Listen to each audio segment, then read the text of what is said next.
जो भजन का मार्ग है, खान पान व्यवहार, आसपास का वातावरण, इसका प्रभाव पड़ता है। तो अब वातावरण भी बिगड़ रहा है, और आसपास का क्या, बिल्कुल अपने समीप ही मोबाइल है, नहीं अपने समीप ही मोबाइल है, तो पूरा वातावरण बिगाड़ने के लिए तो एक ही काफी है, मोबाइल ही काफी है, जो अंतर की वृत्तियों को बिगाड़ दे। तो आज कोई साधना करे ये बहुत बड़ी बात है, मोबाइल वाला कोई साधना करे बहुत बड़ी बात है। इसलिए हमें बहुत अच्छा लगता है जब कोई शास्त्रीय पद्धति से चलता हुआ परमार्थ में, तो लगता है हाँ हाँ अभी हमारे भारत में जीवित है, हमारी अध्यात्म विद्या जीवित है। नहीं तो अध्यात्म विद्या तो अभी इस जन्म में तो भजन कर लो, क्यों कि जो हमने पीछे संत देखे, क्योंकि संतों से ही है ये प्राप्ति, ये मार्ग भी शुरुआत संतों से होती है और पुष्ट संतों से होता है, पूर्णता भी संतों से ही होती है। अब जैसे पहले संत महात्मा हमने जो देखे वो अब नहीं रहे, कुछ ऐसे हैं गिने चुने ऐसे एकांत सेवन करने वाले, और आज जो गिने चुने हैं वो कल नहीं रहेंगे। जैसे पहले संत जन भगवान की छवियां टांगते अब मोबाइल वो है। अच्छा, वो इतना दुलारा है कि कुन्न से बोला कि तुरंत अब जहां हम अंतर्मुख होने के लिए बाबा जी बने भगवत मार्ग में, कि सब कुछ छूट जाए और शांत एकांत, हम जहां मन लगा रहे वहां लगे, और वो 1 मिनट अंतर्मुख नहीं होने देगा, किसका मैसेज है, क्या है क्या है नहीं। अब ये कैसे भजन हो, क्योंकि भजन तो अंतर्मुखता है, भजन का मतलब तो अंतर्मुखता है। तो अब जो अभी 20-25 वर्ष में तो साधुता का एक हम लोग मतलब रोल कर रहे हैं, लेकिन साधुता का जो स्वरूप है वो मोबाइले चौपट कर रहा है। जो चाहो आप देख लो, स्वजन बांधवों से दूरादपास्य स्वजनान सुखमर्थ कोटिम सर्वेषु साधन वरेश चिरम निराशा। अपने स्वजन संबंधियों से दूर रह करके त्यक्ता स्वजन बांधवा, भगवान कह रहे मेरे लिए स्वजन बांध। अब मोबाइल जब चाहो जिससे चाहो बात कर लो।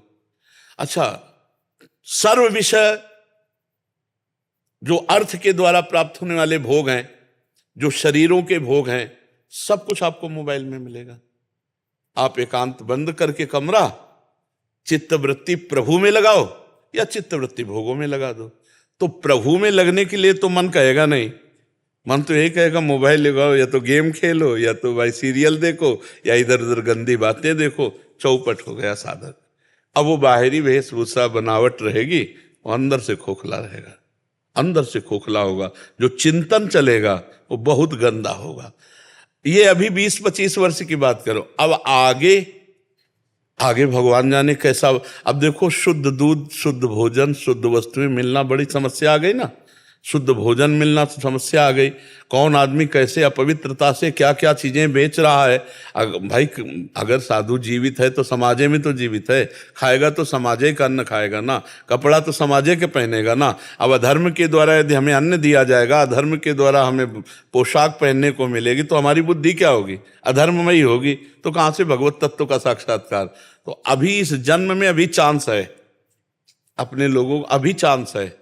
आगे और ऐसा समय आने वाला है जहां चांस नहीं है कि आप भजन कर लो, ऐसा चांस। जैसे अभी भारी समस्या हमको मोबाइल दिखा दे रही, साधक के लिए भारी समस्या मोबाइल है, जिसको लोग समझ नहीं रहे।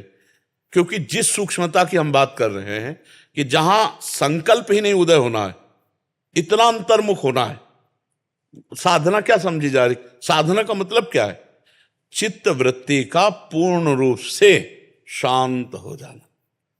मन में संकल्प विकल्प नहीं है, बुद्धि एक निश्चय करके परमात्मा तत्व में स्थित हो चुकी है। भक्त है तो निरंतर भगवान का चिंतन चल रहा है, और ज्ञानी है तो अपने स्वरूप में रमण कर रहा है। बाहर के भूलने के लिए तो कोशिश की जा रही। तो अब समय बहुत कम है भजन का, जो लोग चल रहे हैं बहुत सावधानी से चले। आहार शुद्ध, व्यवहार शुद्ध, आचरण शुद्ध, और खूब भगवत चिंतन कर लो। आगे जो जैसे जैसे समय कलिकाल का बढ़ता जाएगा, भगवत प्राप्ति के चांस बहुत कम रहेंगे। क्योंकि ऐसे संत नहीं मिलेंगे, ऐसा वातावरण नहीं मिलेगा, ऐसा खान पान नहीं मिलेगा। बस यही रहेगा कि यार अब बैलेंस बन गया ना, रुपया पैसा खाना पाना सुख से जी रहे हैं। ये बहुत बड़ा दुर्भाग्य साधक का, जो सुविधाओं का भोग करके राजी हो गया।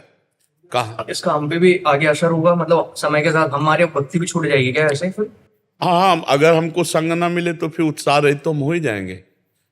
अगर हम जिधर देखें उधर सब आपके साथी भोग प्रधान हो, मान लो आप यहाँ आए तो आपको एक उत्साह मिल रहा है, आपको एक सपोर्ट मिल रहा है कि हर प्रश्न का उत्तर मिलेगा, अपनी हम बात स्थिति जाके कहेंगे। लेकिन जब ये जगह नहीं रहेगी आपकी हृदय की ऐसी स्थिति कि मैं अमुक जगह जाऊं और वो वहां कोई प्रश्न उत्तर नहीं है, जिधर देखो भोग विलासता, तो आपका मन क्या कहेगा?